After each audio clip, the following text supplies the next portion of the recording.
throughout the evening. I just want to say thank you to everybody for taking time out of your schedule to hear an update on what's going on with the session. I'm Stacey Evans, your state representative for District 57, and I'm super excited to be partnering again with Senator Sonya Halpern, who we have overlap in our districts. And if it's okay with her, I would love for her to kick it off. What, just so you know, here's what we're planning to do, because there's a lot of, I know this is not a partisan event, but I have a feeling because these are Atlanta districts, a lot of the folks that are going to join us tonight, their hearts bleed blue just like ours do.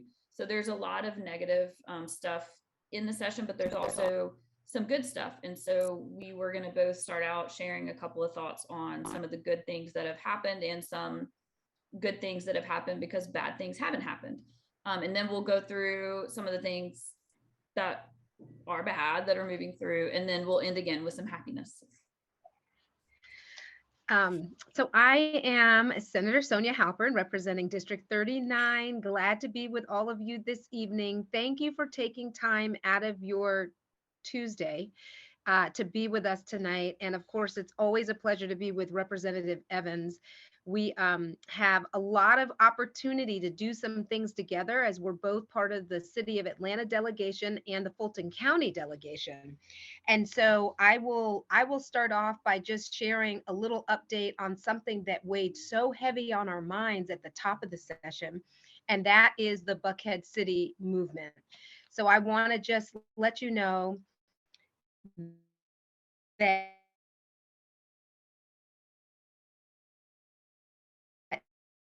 there was a delegation, your Fulton County, really City of Atlanta delegation, really tried to work very hard to raise the kinds of issues that needed to be considered if that were to happen. We all were very vocal about the fact that we were not for the idea of Atlanta splitting in two.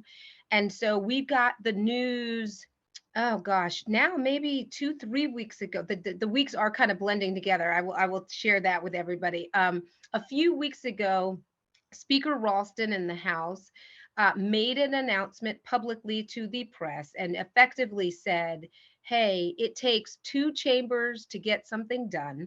The Senate, through the lieutenant governor, has been very had been vocal about his opposition to it, and the lieutenant governor, he had been saying pretty consistently that he had not yet heard good solid reason for splitting our capital city in two, nor had he heard good answers to the questions that we were raising around issues like bond debt and what happens with the schools and all of that kind of a thing.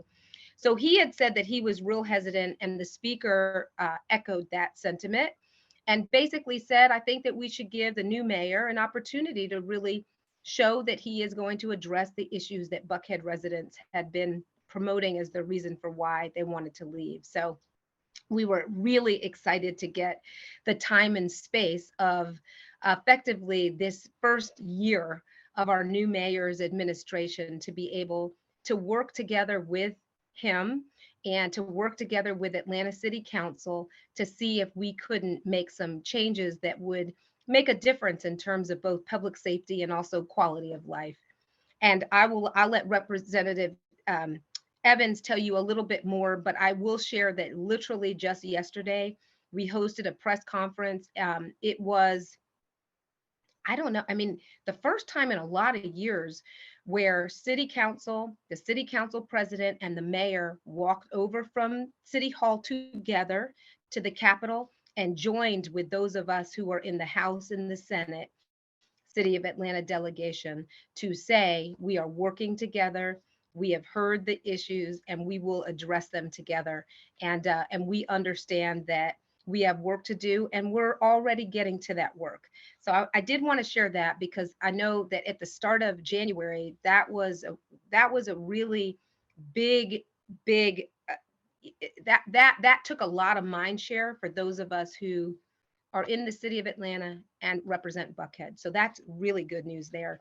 Also, on the issue of healthcare, I will share this other piece of good news, and it happened relatively early in the session. The Senate actually passed a bill that would expand Medicaid for postpartum moms and expand it from 6 months coverage postpartum to a year. And that is a real win. I think one of the things that we've been seeing over the years is that while there's been a hesitancy to really expand Medicaid fully and entirely, we keep chipping at it. And we do keep expanding Medicaid in certain areas for certain kind of groups of people. And postpartum moms has been one of those areas where we've been willing in a bipartisan way to do that. So just a year or so ago, I think we had expanded it to 6 months.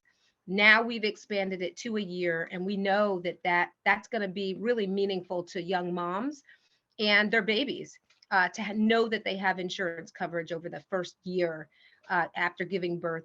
And those are really the most dangerous months kind of postpartum is in that first year. So we're excited to be able to get mamas and babies off to a good, healthy start after delivery. So those are two, I think, really good things. We also have done, I'll give one more great example of good bipartisan work that we've done this session. And that is around giving folks a second chance who need to find new work. So in the mortgage industry, we have just passed a bill. This is out of the Senate now to the House, where a person who has not been convicted of a felony dealing with money can still now apply for and get jobs in the mortgage industry, but that are not in the money related part of the mortgage industry. So think, for example, there are still personnel that is needed in terms of cleaning the building, jobs like that might be lower skilled jobs and certainly don't deal with the money. The mortgage industry worked very closely with legislators on that and all came to an agreement to allow that second chance for people who might have been convicted and who otherwise would be completely barred from doing anything at all in the mortgage industry. So those are just a few examples of some things that we've done that have been great bipartisan bills with a lot of great support in the Senate, and they are now in the House, and we'll see if they change or how they change. But those are some things I think that we've been really proud of in the Senate so far. I love it. And hopefully we can keep all of those good things alive in the House. Senator, I'll do my best.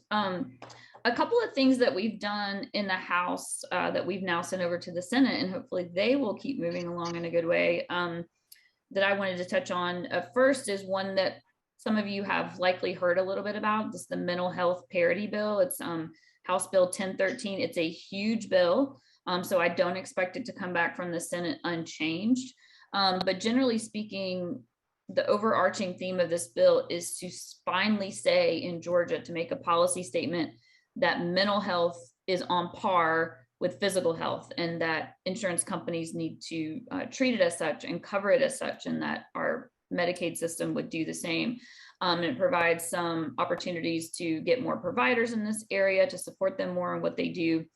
There's obviously a lot more to it, but that's a huge step forward to just say out loud, mental health is just as important as physical health, and we in the state are going to support it.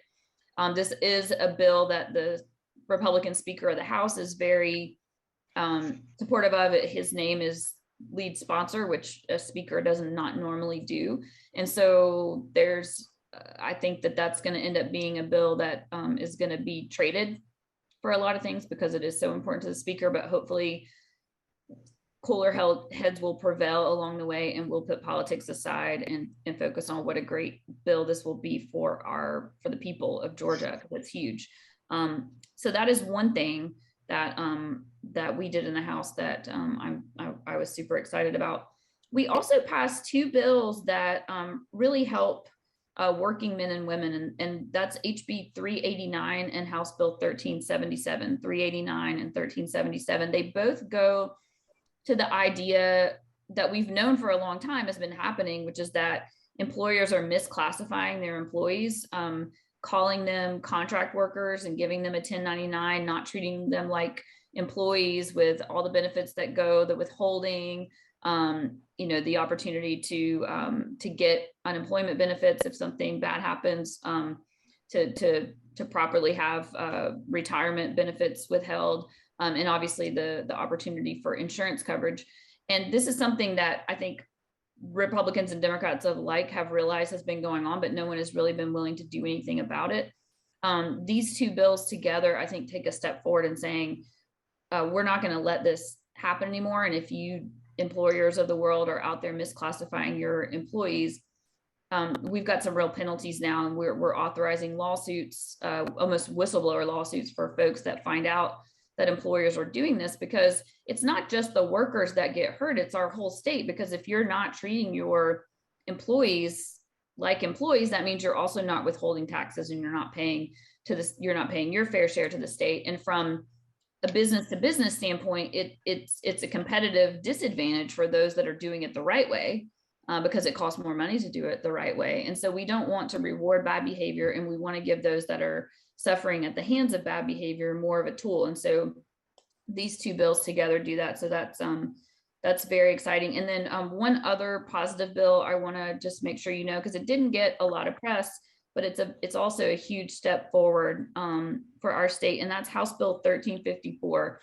This is a bill that sets up a commission and a process for folks that are wrongfully convicted of crime, to have them have a pathway toward compensation. So someone is convicted of murder, they are even they've spent time in jail, but they've gone through the process and they've got exonerated. The state obviously messed up, and this happens more than any of us would like to believe, but it happens a lot. And right now, the only path forward for someone to come forward and get compensation is an individual piece of legislation by an individual legislator. And then we're just at the mercy of the legislature about whether it gets taken up, what the amount of compensation is, and that sort of thing. This would create a uniform standard of process and procedures for people to go through and bring some uniformity and some certainty. And I know, for example, let me back up and say it's very traumatic for the families. I think a lot of times they've described it as like having gone through a trial again, for those that are wrongfully convicted, because you have to basically come and beg for this compensation. And during the session that was paused because of COVID, all of that, there were 3 or 4, I think, compensation bills, and they all got stalled. So those families have been waiting for so long. Then, oh, whoops, we're going to pause session, and then maybe we're going to come back and do something about it. So this just takes all the ins and outs of the legislative process away from that, and provides some uniformity, and allows the state to say, we messed up, because sometimes we mess up, and when we mess up, we should say so. So those are a couple of other positive things I think that are happening this session. Hopefully we'll make it all the way across the finish line. Unfortunately, we do have some not so wonderful things to talk about. So I will, I think, flip it back to Senator Halpern to start the doom and gloom. Okay, we will do that. And you know what, forgive me, are we going education issues first? Yeah, let's do it. Okay, so I sit on the Education and Youth Committee in the Senate, and I will tell you, it has been a really active committee. And some of the fallout, I think, from COVID is showing up in the bills that we're seeing. I will tell you that, and you know what, I'm going to have to tell you the number of the bill after, but there are a couple of bills that have made it through the Senate, Education and Youth Committee, and on the floor of the Senate that are now in the House that have been strictly along party lines. One of those bills is the Unmask Georgia Students bill. This bill effectively, allows parents the ability to decide if their children will wear masks at school. So proponents of the bill will say, no, the school can still have a mask mandate, but the parents can opt out. And so, of course, if the parents can opt out, that's really not a mandate. And so it doesn't take into account anything that could happen beyond COVID, quite frankly. And the sunset on that bill, interestingly enough, was just a year. It was for June of 2023. And an amendment was made to it that extended it all the way through 2027. And so that's one of those bills that I think is a really difficult bill. And this is where we start to see some of that pull between parents who have not appreciated their students being forced to wear a bill, and the tact the heavy voice that they've had in that has meant that the Republicans in our legislature have absolutely felt the need to address it legislatively. This is an example of that. Last year, we had a bill. I'm going to give you this bill number 2. It is SB 435 is this year's bill. Last year, we heard a bill around transgender girls in sports. This year, that SB 435 that I just mentioned was a new bill, but it was on that same topic. And effectively, the new bill actually didn't target just transgender girls, but but targets transgender boys as well. Effectively, this is a bill that says that any student who wants to play in sports in the state of Georgia, and this is both K-12 as well as higher ed, must play on a team that is the team for the gender that they were assigned at birth. And so that is a very specific target against our transgender students. That bill passed along a party vote. And so, and then it passed out of the committee on a party line vote, and it passed out of the chamber on a party line vote. But that is something that does exist. And, the irony oftentimes of these bills is that they call them, is the names that they call them. So this bill is called the Protecting Girls Sports, or Protect Safety of Girls in Sports Act. And so the thing is, it doesn't protect then our transgender girls, but that's a bill that did pass. I do expect this bill, I'm not quite sure what's going to happen with this one. At the very beginning of session, to be very honest, when the governor did his state of the state, he actually made reference to this bill in the state of the state when he said, we're going to make sure that our children, are safe, and that our sports, that our children in sports are protected. But I haven't heard a lot about it. We'll see what happens now that it's in the House, and see if it moves. But this is one of those ones that's definitely in the culture war space. And there's a lot of bills that we're seeing that's in that space. And it's just a reminder that we can never forget that we are, in fact, in an election year. And so this is part of the reason why we end up getting these kinds of bills. We've also just defeated, this is good news, I think, we defeated on crossover day another bill in the education space. It's a voucher bill, SB 601. This is a bill that would have allowed public dollars, to follow any child, whether they had special needs or not, to any school of their choice, as long as they had been 6 weeks in a public school. $6,000 would be allocated to every child, and it would be portable, and they could take it wherever they wanted to take it. That is, again, another voucher bill. We see many of these each session, unfortunately.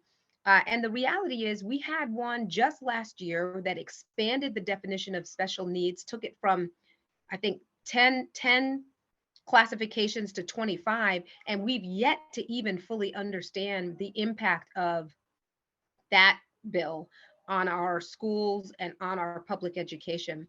So this 601 ended up going down in flames, and it's a really fascinating debate, because from my standpoint, I think we got to be careful. I don't know that we should be taking public dollars and automatically giving them to private schools that do not have the same level of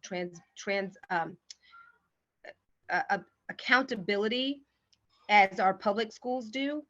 But this went down, and I will tell you, both Republicans and Democrats had reasons to be against this one, starting with the fact that that $6,000 is an average, and it includes children who have higher needs as it is, that scales that number up. So in cases in our rural areas, for example, that $6,000 represents significant amounts, even as much as 3 times as much is actually allocated to each child. So lots of reasons why that one didn't pass, but that felt like a win on crossover day as it relates to education bills.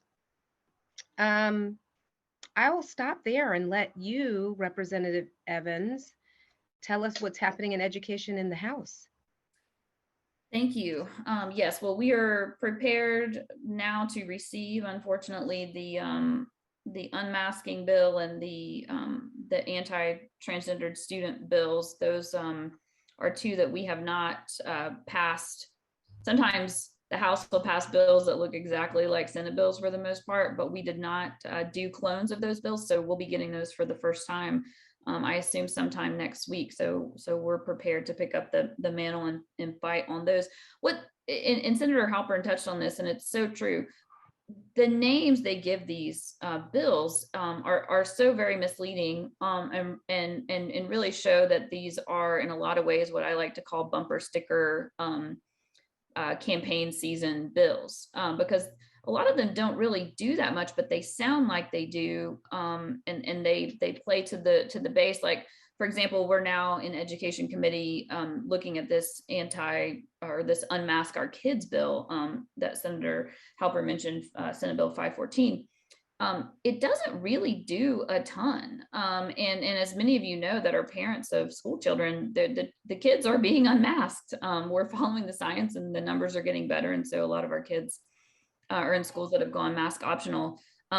But nevertheless, we have to think about what's coming next and make sure that we're not tying the hands of our teachers and our school systems to make decisions that are in the best interest of our kids. And it's unfortunate that politics is getting in the way of that. On our side of the ledger, one of the more frustrating bills that we passed was along party lines was House Bill 888, which was named the Divisive Concepts Bill, where we are now telling teachers they're not allowed to talk about these quote unquote divisive concepts, which this started out as the anti-critical race theory bill. And then I think somewhere along the lines, Republican leadership realized that we don't teach critical race theory in K through 12 education in school. And so they went to this divisive concepts, this anti-divisive concepts, where the language is, to me as a lawyer, I find it very vague. And so I think if anyone ever tries to punish a teacher for talking about a divisive concept in school as defined in this legislation, I think they're up for a good constitutionally vague challenge in court where this might not be able to stand muster. But basically, teachers now are not allowed to go off script. They would have to be very careful to answer questions about race and the history of this country when it comes to how people of color have been treated over time, and particularly issues around Jim Crow and so many other things that we know are terrible and that we need to teach. So it's very frustrating. There's language in there such that we're not supposed to talk about things or teach things in a way that would make our students, it doesn't use the word uncomfortable, but it might as well. And I don't know how the point was made from the well. How do we know what's going to make a student uncomfortable? How does a teacher know that? And how do you legislate that? And what I found so frustrating in the whole thing is how disrespectful of our teachers this whole thing was, because our teachers they get trained, they have higher education in how to teach.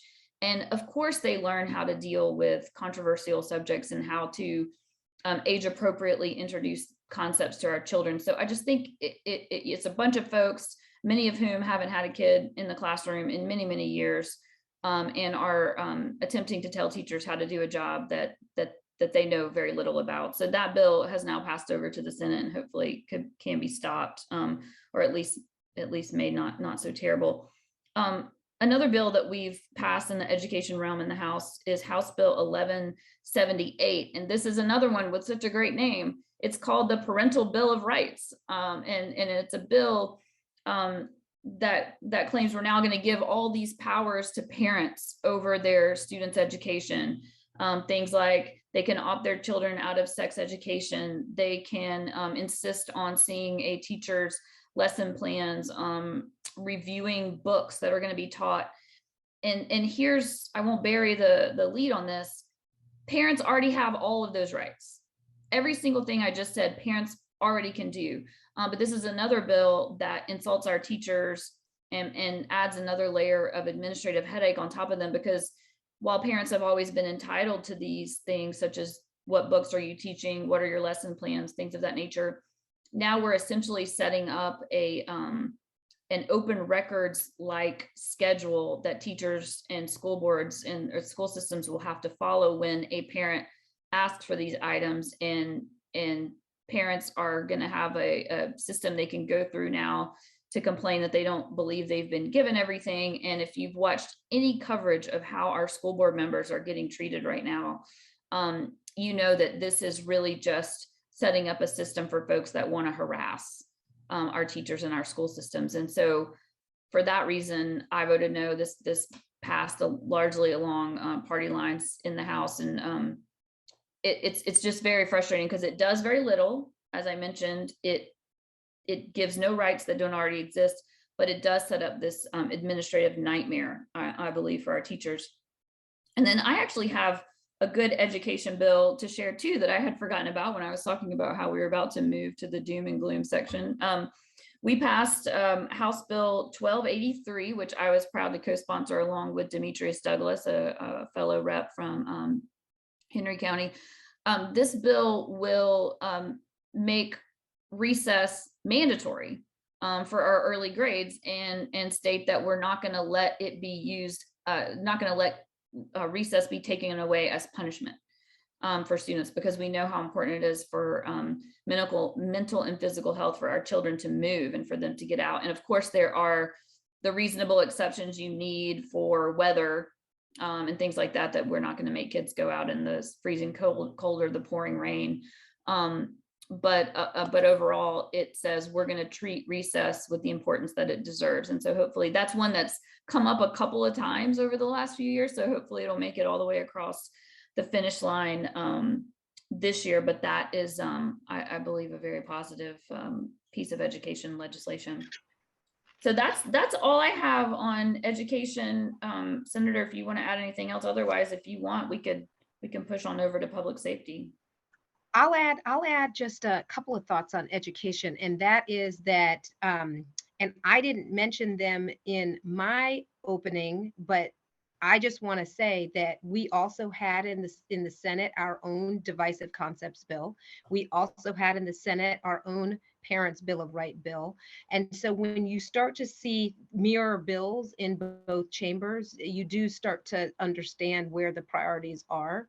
As it relates to kind of the party that's carrying those bills. So we have had those same bills, and we have passed also those bills. So I don't know which bills end up being the final one, but I think because both chambers actually had those bills that passed, one of them will likely be the final bill, and maybe it changes a little. I'll say in the Senate, in our SB 377, which was our divisive concepts bill, there was language in that bill around the complaint process that included, in terms of who could levy a complaint against a teacher or school, it included, of course, those of us in the Senate Education Committee or the House Education Committee, which is very funny, but it also included the Attorney General of the state and local district attorneys. And I felt really strongly about not having law enforcement anywhere in that complaint process, and was able, at least in the Senate bill, to do an amendment and actually get that language struck from the bill before it headed over to the House. So we have not yet taken up your House bill, but that will be coming to the Education Committee soon enough. And you know what I didn't also say that I want to hear, I actually have an education bill that I authored. It's SB 545. And what it does is it would allow for, well, it would require actually our 9th or 10th graders to receive at least 1 hour of basic first aid training as part of their health requirement. About a decade ago, we did actually create a law that would provide for them to get CPR and automated defibrillation technique training. And so my bill simply adds some basic first aid training to that, and that's of course things like choking and bleeding, and giving them the ability to have the tools and the knowledge around those life-saving techniques. And so I'm really pleased that that bill is in the House. It's already been heard in the House committee and passed unanimously. And I actually will be in Rules tomorrow morning to present that bill and hopefully get it on the floor of the House. Okay, so maybe now turning our attention, why don't you maybe Representative Evans go first on the public safety, if you Sure. like, and then I can follow behind you. Yeah, sure. And the main bill to talk about from the House, the main bills in this area to talk about from the House perspective, both the ones I want to mention relate to guns, and how folks are allowed to carry those. First, House Bill 218 passed over. This is a reciprocity bill that says that if you're licensed to carry in other states, then you are licensed to carry in Georgia, even if the rules were in the state where you're coming from are less stringent than ours in Georgia, which essentially would nullify our laws. Now, because of the next bill I'm going to tell you about, this may be, it may not matter anymore, because the other bill that we passed in the House was, it's called constitutional carry or permitless carry. And that's House Bill 1358. And this says in Georgia, you don't need a permit anymore. So the reciprocity bill will not really matter if this bill makes it all the way across. But if this bill does not make it all the way through, either it fails in the Senate or the governor doesn't sign it, I think both of which are unlikely. But in the unlikely event that were to happen, then House Bill 218, the reciprocity bill, would have meaning. But for those of you not aware, what constitutional or permitless carry means is that you can carry a gun concealed on your person without having to first apply for a permit, which is what the law says right now. And a lot of the argument against, or I'm sorry, a lot of the argument for this was, well, only people that follow the law go through the process of applying for a permit, and the criminals are just going to carry their guns without a permit anyway. But that's actually not true. Counties are the ones, probate judges specifically, are the ones that issue these licenses. And they look at things like how old are you? You have to be 21 unless you are in the military, in which case you just have to be 18. You have to have no felony convictions. You have to have no drug convictions, and you can't have been in a mental hospital or drug alcohol treatment within the last 5 years and not have been committed to a mental hospital against your will. These are all good things. We don't want folks with these situations on their records to have permits. And counties are not required to keep a log of when they deny a permit, but some do. And so even from the limited amount of information we have available, we know that upwards of 5,000 applications are denied every year. So just that alone, what we know about, not what we don't know about, we know that our process, as we've had it for years and years and years, since the beginning of time for Georgia, has kept guns out of the hands of those that we don't want to have them for safety reasons. So now this bill, House Bill 1358, would do away with that. And if you want to carry, you can carry, and we can't stop you. And the law is interesting because it still says if you have mental health issues, if you have these felony convictions, you're not lawfully allowed to carry, even in our new permitless carry state. But no one is allowed to stop you and ask you, have you been convicted of a felony? Have you been in a mental hospital against your will? So we have these rules, but we have zero way to enforce them. And law enforcement was very much against this bill. They didn't come out and make a formal position, but if you ask them individually, they would tell you this makes their job a lot harder because they're not able to tell who are the good guys versus the bad guys with a gun. And the other thing I think to keep in mind about logically why this is not such a great idea is that trained law enforcement officers hit their targets less than 20% of the time. trained law enforcement officers. So they're out in a surprise situation. Less than 20% of the time did they hit the target like they need to. Imagine what happens to untrained folks that are out and about carrying their guns. These are not folks that we're talking about using their guns for hunting or protecting their home, that you have always been allowed to have a gun in your home to protect your home and to go hunting without these concealed carry permits. We're talking about a very specific situation where you're carrying them out in public. Now we're setting up a situation where, with no training, with no permit, folks have their guns, and there's very little, if anything, that law enforcement can do about it. So that was a very bad thing that happened on the House side. And so, Senator Halpern, you grab that and stop that for us, please.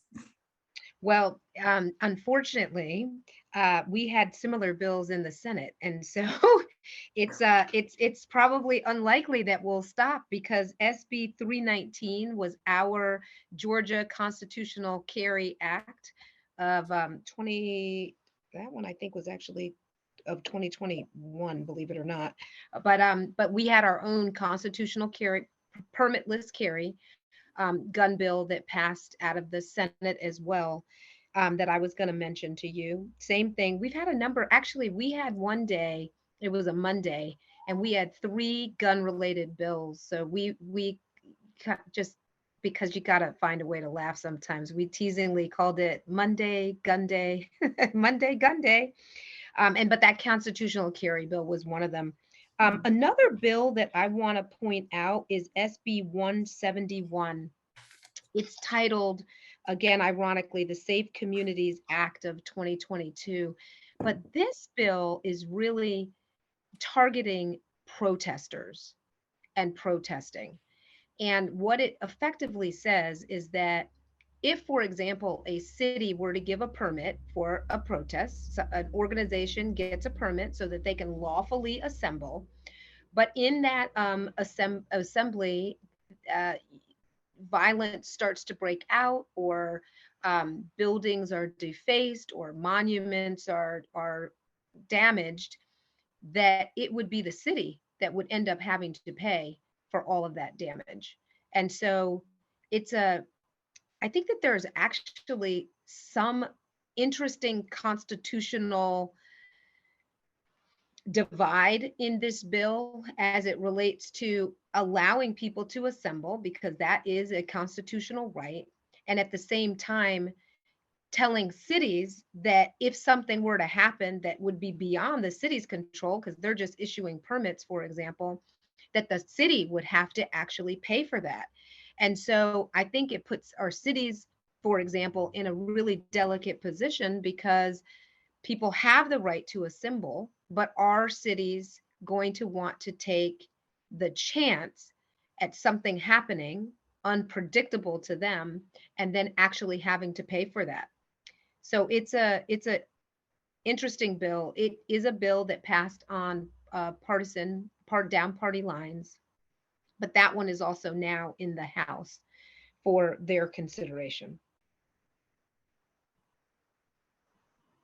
And those were really the 2 big ones that I was going to talk about. There's another one that I'll mention, actually, SB 277.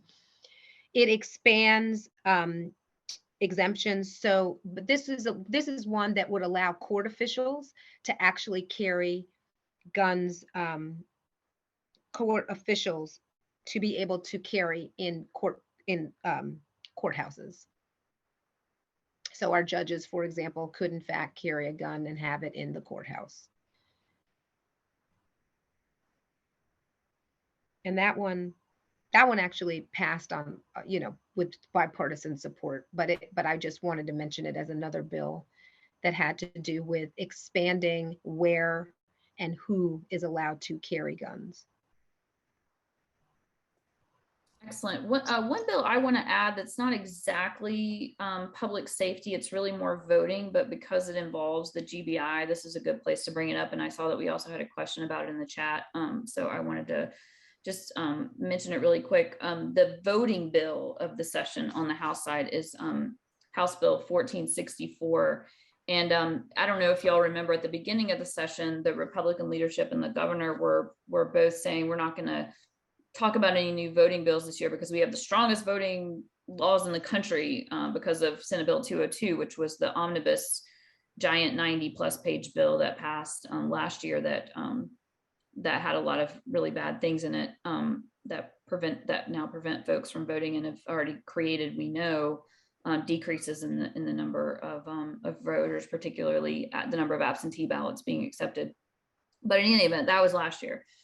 So at the beginning of the session, I personally breathed a little bit of a sigh of relief when they said, we've done everything we need to do. We're not going to do any more voting bills. And then, of course, here we are. We have a not as large as last year, but a pretty overarching voting bill, House Bill 1464. The part about this that is there are some good things in the bill. I will concede, but not enough to outweigh the bad. And the biggest bad is that we are now giving, under this bill, we would give the Georgia Bureau of Investigation, the GBI, original jurisdiction to investigate voter fraud instead of letting the counties handle things. And it just sets up money, time, and just a mess of a situation with folks looking into creating drama around what's happening in our voting system, and instead of letting counties handle that and then making referrals if they need to, which the history of voting in the state has showed us that that's not something that happens on a large scale basis. So there's that. And I don't know, Senator Halpern, if there's been any voting bills over in the House. So there has actually, on our side, there has not been a lot of voting related bills dropped. The one that I'll mention, and I don't have the number right handy, is a bill that Senator Miller dropped, and it would have eliminated drop boxes altogether. But that bill really, I don't think it got any traction. I think it was more of a statement of values for him. But it's not moving, and it's not something that we ultimately took up and voted on as a full body. Yeah, that's good. Yeah, that was one of the worst ones that was dropped. And I saw a question in the chat about what is the good in the bill. And let me be clear, this passed on partisan lines. I voted no. As I said, there's way more bad than good, but a couple of the good things. One thing that I think will bolster accessibility to the polls, that it allows voters to take 2 hours off of work during the period of advanced voting to cast their ballot, in addition to on election day. So we've already, I think, had the ability of folks to take time off work to vote on election day. Now we're extending that to also apply to the early voting period, which a lot of folks like to take advantage of because there's more places that you can vote.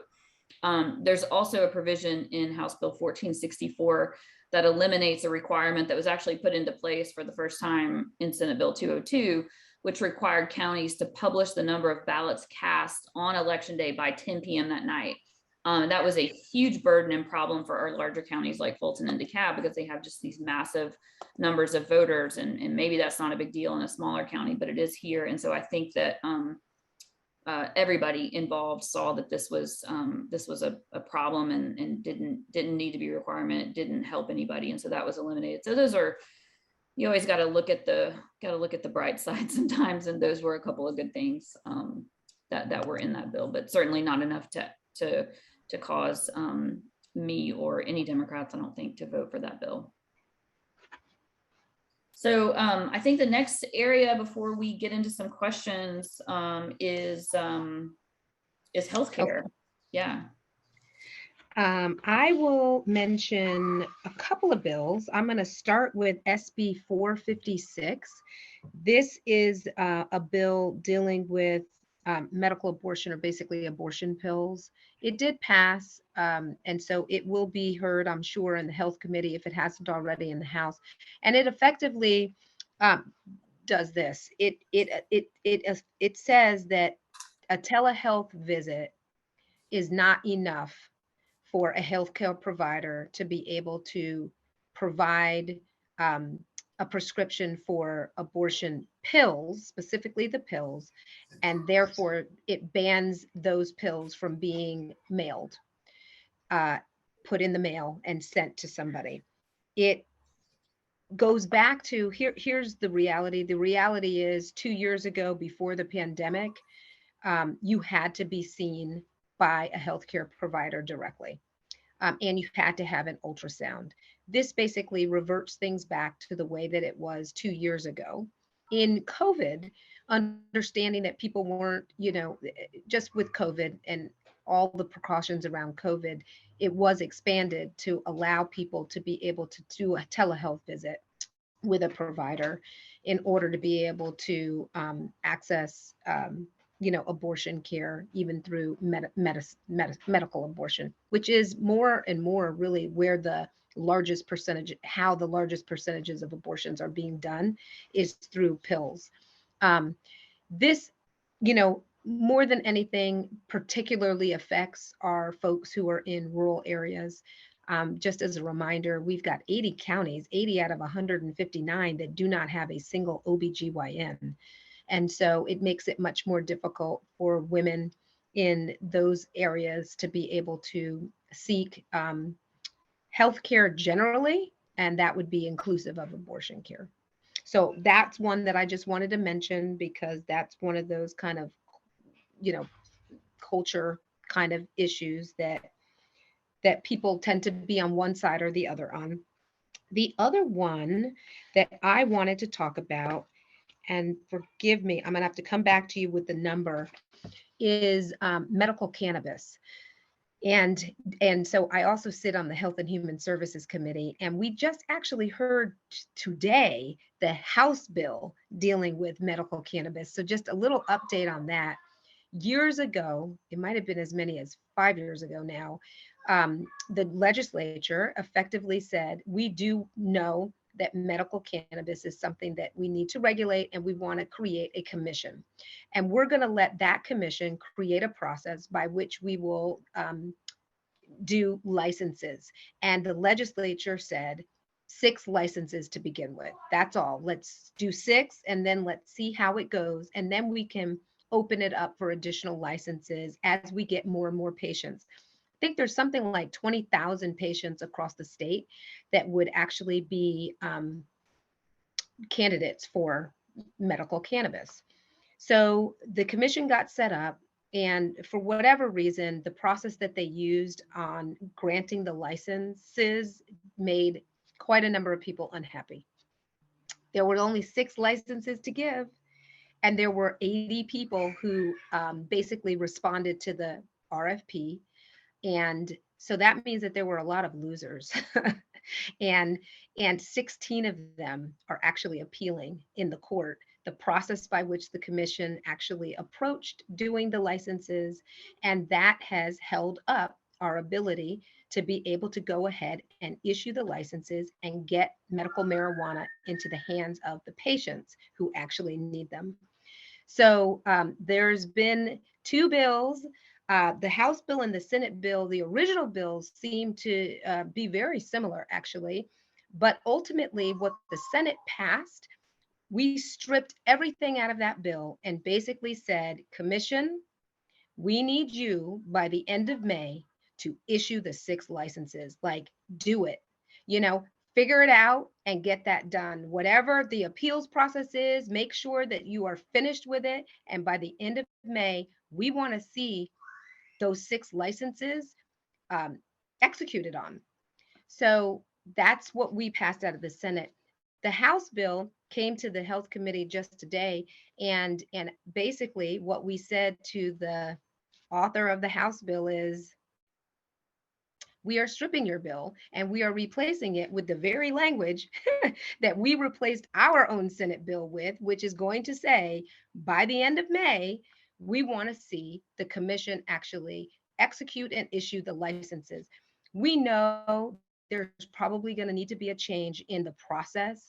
The process was flawed. I think that pretty much everybody is in some kind of agreement around that. So the process will change, but there will end up being new licenses in time. But we need to start with these 6, perfect that, and then I think there's class 1 and class 2 licenses that are spelled out. And so for every additional 50,000 patients, additional licenses will be issued, and it really should be through a brand new RFP process, so that new people who are now able to, produce and provide are able to come to the table and also at least have a shot at getting those licenses. So that's kind of where medical cannabis sits right now. Um, the House bill is going to be replaced with the same language we passed in the Senate. We'll see if that goes into a conference. Some bills end up going into what we call a conference committee to figure out what the end result is going to be before it goes back to the House and back to the Senate for the final vote. But I'm very hopeful that medical cannabis will be coming soon to those patients who need them. And I will say this has been very bipartisan. I think as much as there have been fights about, who should get the licenses or not, ultimately the message that we want to be very clear about is that we care about the patients. And so we are centering the patients in our decision in saying that issue the licenses so we can get it to the patients. So that's been the primary driver, at least on the Senate side. I think my House colleagues might get mad at me for saying it, but I think that the Senate bill is probably better than what we passed in the House. And I think most of us voted for, well, I think it was unanimous actually in the House. But I think there was a recognition that what we were doing was not ideal and not perfect. And it's the product of a process gone terribly wrong, good intentions that just really didn't work out. And in hindsight, I think folks would admit we did not properly staff the commission. It was one person handling all of these requests, and he was not an attorney. Not that an attorney needs to do everything, but when you're trying to interpret the law and follow a legal process, it helps to have somebody available that has a law degree. And then we didn't do it through the normal procurement process using the experience that we have in our state already with folks that are dealing with state contracts and things like that. So we will change the process. I look forward to us to doing something, because the losers here are the families that are waiting. And this is a state legislative town hall, but I think it's worth saying that we got a Democratic majority in Congress right now. We have a Democratic president, and I really wish that the feds would deschedule at least medical cannabis from the whatever the list that it's on that keeps us from being able to freely do this instead of having to have all these workarounds that we're doing. So that's just my little plug for any of you who have the ears of folks in DC. They could really help us a lot. We're going to go to questions very soon. I know we've talked a lot, and hopefully we've spurred some questions from you, but a couple of actually good news healthcare bills that we did on the House side, in addition to the mental health bill that I mentioned earlier. House Bill 1324 mandates insurance coverage for your emergency room visits as long as a layperson would have believed that you should have gone to the emergency room. What's been happening over the years is like someone will feel like they're having an emergency, they'll go to the emergency room, and a medical professional will say, no, you're fine. And so now here's your bill. Insurance doesn't cover this. But that obviously is bad policy. It deters people from going and getting the care that they believe they need. And you're not going to you don't have time to call a doctor and say, am I really in an emergency, before you go and deal with the emergency. So this bill just recognizes the reality of that and says that if a prudent layperson in the moment would have believed they were in an emergency, whether the diagnosis ultimately supports that or not, insurance companies, you're going to cover that under emergency care.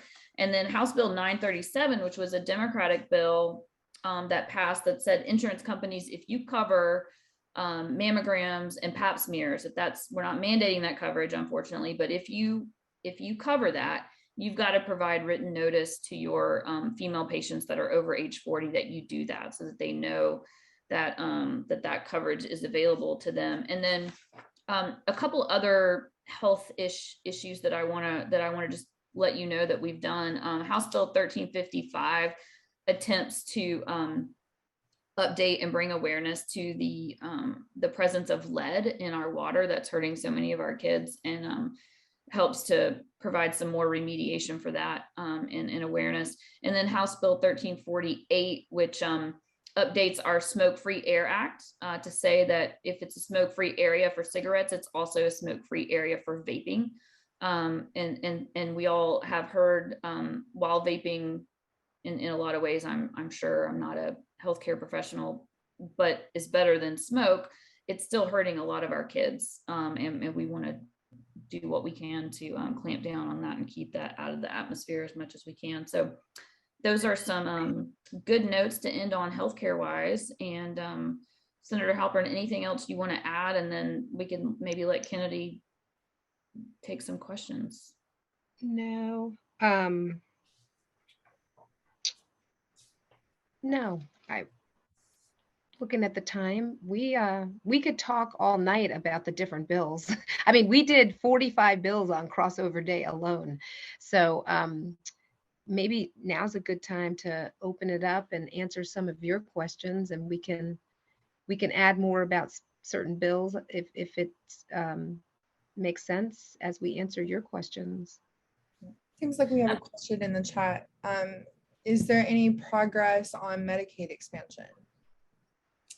Unfortunately, no, not Medicaid expansion, as we all know and love it and would love to see it. This is just Stacy on politics here for a second. I am really disappointed that, well, disappointed is not the right word. This primary between Kemp and Perdue is awful to live through in the middle of a legislative session, because you get these bumper sticker pieces of legislation that we're dealing with so that Kemp can outright wing Perdue and win that primary. I honestly think that but for that primary, we would be expanding Medicaid in Georgia right now. If Kemp did not have to worry about this primary. Now that's Stacy on politics. Yeah. I don't know.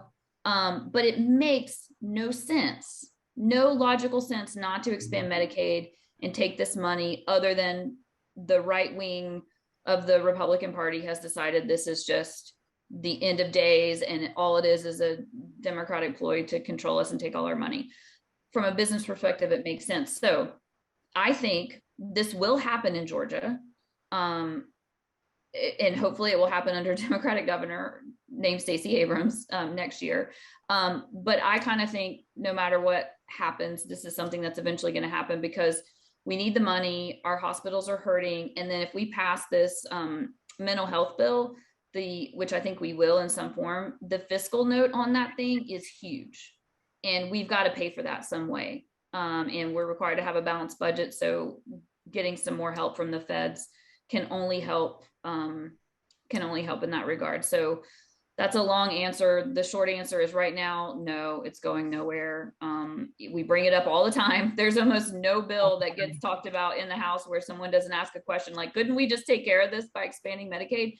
But that's about all the progress. It's just us pointing out how silly it is that we're not expanding it.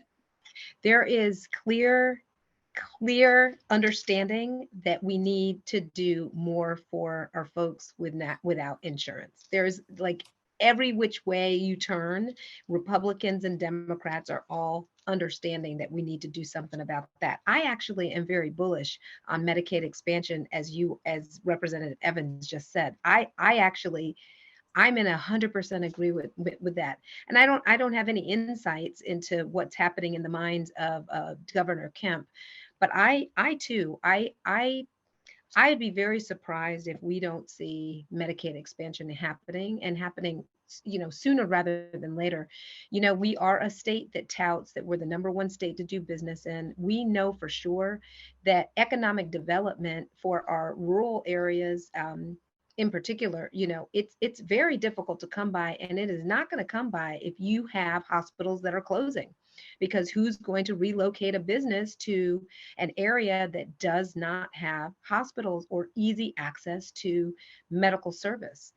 And so there was conversation earlier in the session about even maybe expanding that rural hospital tax credit. And I don't know that necessarily is being funded kind of in the appropriations process, but we know that we need to pay very close attention to what's happening in our rural areas. There's a lot of conversation about that. We know that we've had 10 hospitals, I think, close in the last 12 years, maybe. That's a lot of hospitals to be closing. And so Medicaid is the answer. I mean, it's like all paths lead back to Medicaid expansion.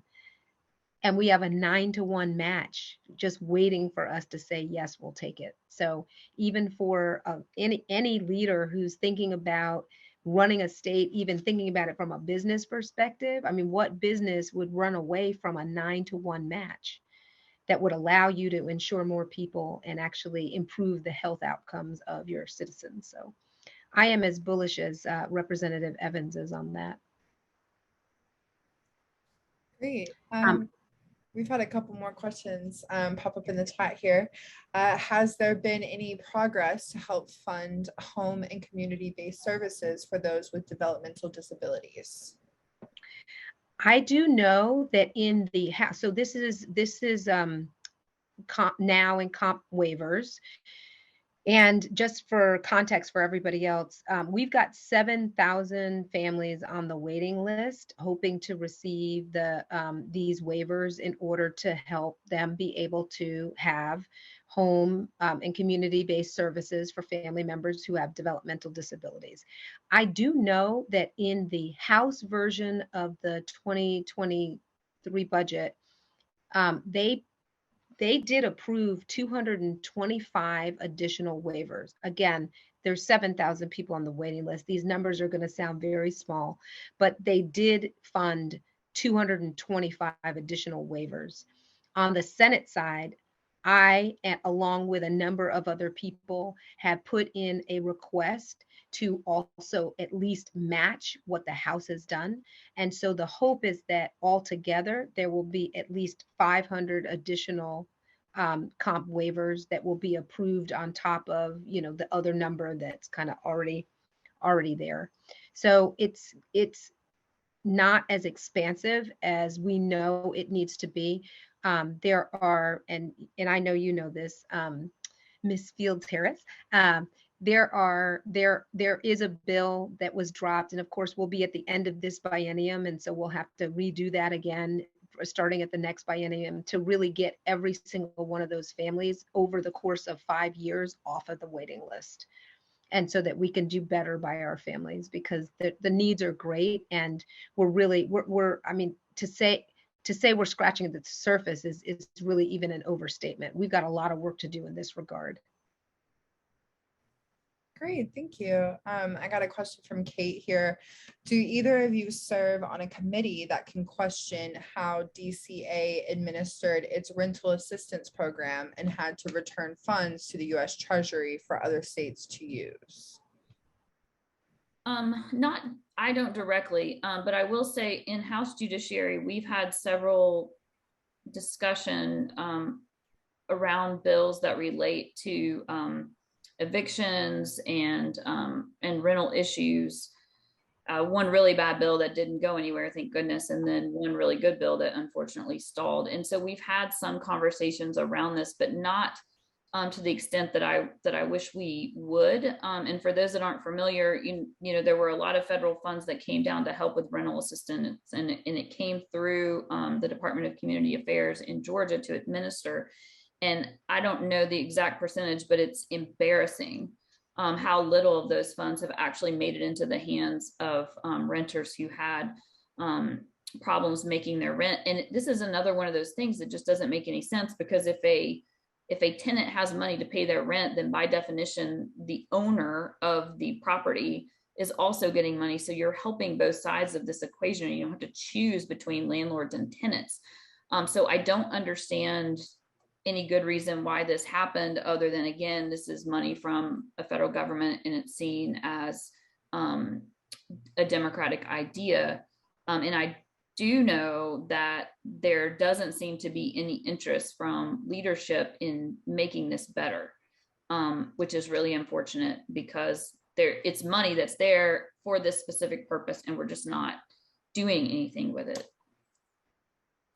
Fulton County kind of separately had a rental assistance program, and they had $25 million, I think, towards that. And they actually went back, not through DCA, but I think through the governor's office, and were able to get an additional $25 million to put towards rental assistance. So there are some other, kind of places one can go to try to get that. I've been getting a number of rental assistance emails myself lately. So we're trying to connect people back with the dollars. But we have definitely, through COVID, for whatever reason, seen some of our agencies not be able to be as effective as certainly we would want them to be in being able to take either monies that they have or kind of the services that they're supposed to provide, and actually be able to really get them down to the people who need them the most.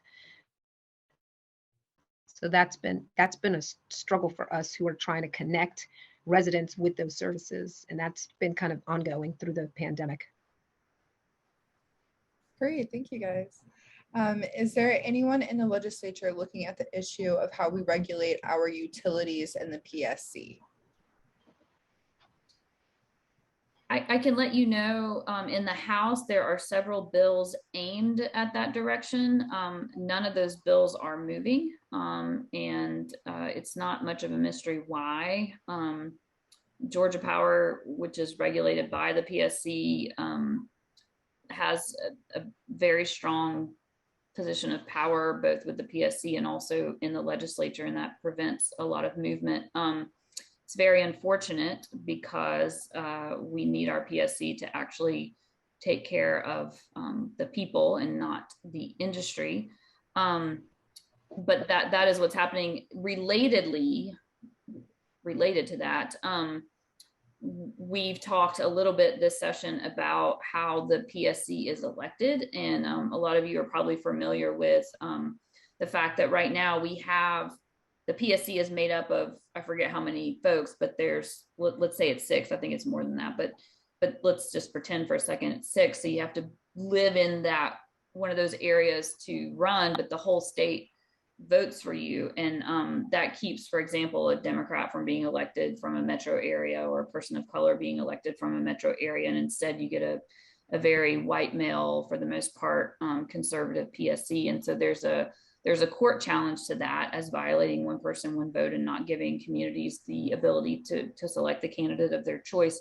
I think we're still waiting on that court decision, but that could be interesting if we change that. And I think if you were to mix up the makeup of the PSC, you might get a different result. But this is not exactly to your question, Ms. Durgan, but I think you would be interested, as would others.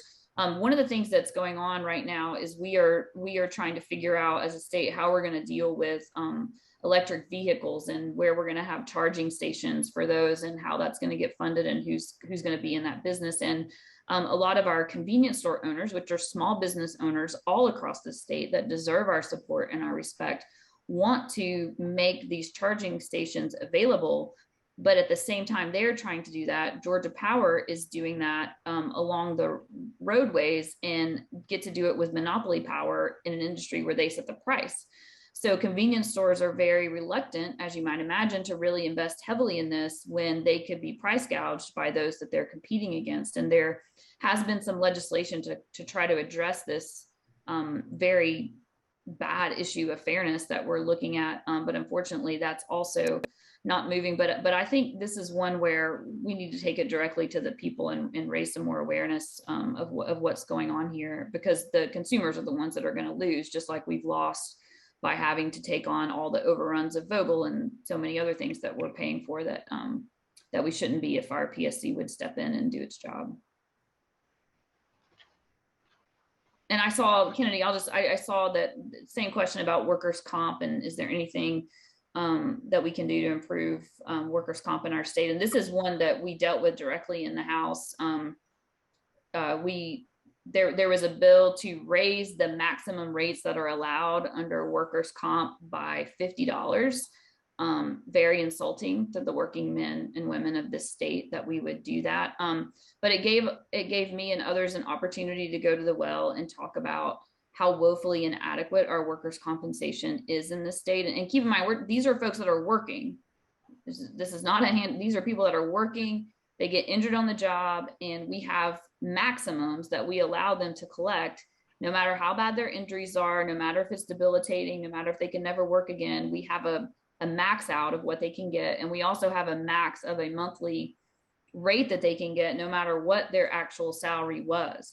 And we are 46th, I believe, in the max rate that we allow. And we are one of only 2 states that doesn't automatically index our workers' comp rates to the average wages in a state. So that's the bad news. The good news is that having that opportunity to air those issues, I think, was eye-opening for a lot of folks that didn't realize just how bad it was.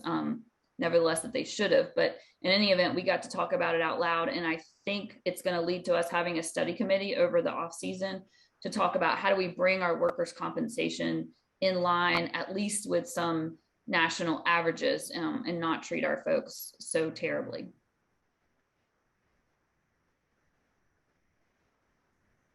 Thank you. We got a question from Terry here. How can the state assist local municipalities with those without shelter? It's a great question. I'm going to tell you that in the Senate, it was disappointing. So homelessness is an issue that everybody does want to address. In the Senate, I'll find the bill number. That's what I was looking for. I can't find it at the moment, but there was a bill that did actually the opposite. In trying to deal with homelessness, it actually penalized local municipalities who didn't figure out a way to shelter the homeless, like literally penalized, like financially penalized local municipalities for having people who were homeless. And so it's a great question, and there are positive ways that the state should be able to help. The truth of the matter is, even here in Atlanta and around the state and around the country, there are programs, there are kind of systems that are being shown to work. And the truth of the matter is, the best way that the state can assist is to invest in letting those organizations do more of what they are doing, which is helping to make a difference.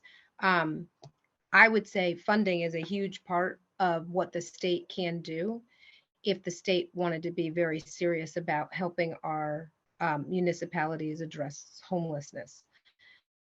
I don't know of any other conversations that are happening really in terms of what the state might be considering doing.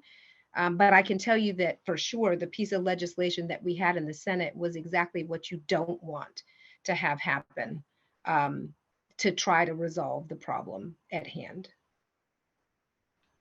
I'll get you that Senate Bill number 2 just as soon as I find it. That bill, I am so glad that stopped. That I've seen a lot of hateful bills come through the legislature. That may have been absolutely the most hateful bill that I've ever seen, that said, we at the state are not going to help anybody, and we don't want anybody else to either. I just don't understand the place you have to get to where you decide that that's policy you want to put your name on. So I am so grateful that that stopped where it did. And we'll be the crossover rule, and you've heard me talk about it in my newsletter, and others I know, that a bill has to pass either the House or the Senate by crossover day, or it's dead for the session. That's true in almost all instances, but there's still a way where, like, we call these Frankenstein bills, where you think something's dead and then it pops up in another bill, because you can amend language onto other bills sometimes. And so I mentioned that I'm glad that terrible bill didn't go anywhere, and I don't think it will, but I promise you that we're all going to be very vigilant and make sure it doesn't pop up somewhere else. And that goes for City of Buckhead and a lot of other things that we're glad this voucher bill that died. We have to be vigilant until the last minute to make sure that things are not sneaking into bills. Yeah, and Senator Halpern just put the bill number, Senate Bill 535. And Kennedy's got the link to it as well. Thank you. Excellent. Oh, no, she sent that only to me. Hold on. I don't know how to, how do I I'm copy about to that? drop it. It's okay. Oh, and I see Kate Little really cute, so thank you. This is a team effort here. This is awesome. Yes. Yes. I see Okay. another question in here about how often do we have town halls. We did one at the beginning of session to sort of a preview and what's going on. Then we're doing this one after crossover, and then our intention is to do another one together after the end, after Sine Die, to talk about what actually made it all the way across. So be looking out for that for that next that meeting. But of course, you have I think Kennedy's already put it in there, but we'll put it in again. Our contact information. Reach out to us anytime that you have questions. I know I speak for the senator when I say that. We're here for you to answer questions as much as we can. And Sine Die is April 4th. It's a Monday. Which is really odd. But anyway, it is a Monday, and we don't have, today was day, so you all know we have 40 legislative days. Today was legislative day 33. So really we've only got 6 more legislative days. We've got some committee work days that are built in there as well. And so it will be a race to the end. I will tell you that this session, and I don't know if it's because there's several different things all happening at once. So it's the second year of a biennium. So there's that. So we've already started with bills, that were still alive following last year. It's a year also of redistricting, which we didn't talk about at all here. We talked about it at our first one, but just a reminder that we had done in November, were called into special session to deal with redistricting for the state house, the state senate, and congressional districts. And of course, at the top of this session, we also had to contend with school board districts and county districts. And so that work has been part of what has framed out this session. And then on top of that, it's also an election year. So this year has just been really, really busy, lots of activity. And so we are really moving quickly now to the finish line. And some of these bills that we've talked about tonight, it's hard to predict yet what's exactly going to happen. The ones where there have been mirror Senate and House bills, those ones feel pretty certain that something definitive will happen, and those will end up on the governor's desk. But some of the other ones are a little interesting, and it's not yet clear exactly what's going to happen with them. So we'll end up with some surprises for sure before we get to April 4th, or maybe even on April 4th. Maybe even at midnight on April 4th, right? Right. Excellent. Well, I think, Kennedy, unless I've missed one, I think we've gotten the questions addressed, and just want to say thank you so much for taking time out of your Tuesday night to talk a little legislation with us. Again, let me emphasize that we will have another town hall. We will continue to do newsletters. Both I do that, and so does Senator Halpern. But please reach out to us in the interim if something comes up. And especially, let me say, this is a team effort, y'all. If you see something, say something. Please don't assume that we know what you know. If you see something or hear something that you think we need to know, the worst thing that happens is we hear it twice. But please just shoot a note to me, Kennedy, Senator Halpern. Let us know so that we can do the best job that we can for y'all. Be your eyes and ears at the Capitol, but it takes a village. It does. Well, if there are no more questions, I think we've got, gosh, I put mine up higher. I can put my email and my phone number again low, so it's down lower so you can find it. I just put in, if you want to follow me on social media, Instagram and Twitter, where you can find me. And both of us really we try to do a really good job of making sure that we're providing the good highlights of what's happening in our days and what's happening in our weeks. So we are, tomorrow's Wednesday. So we've got all of rest of this week, all of next week, and then that final Monday. So before we know it, this session will be finished. Yes, and then on to the campaign trails. Well, thank you so much, everyone. We will see you next time. We'll let you know that date as soon as we get it set. And everybody have a great evening. Thank you so much.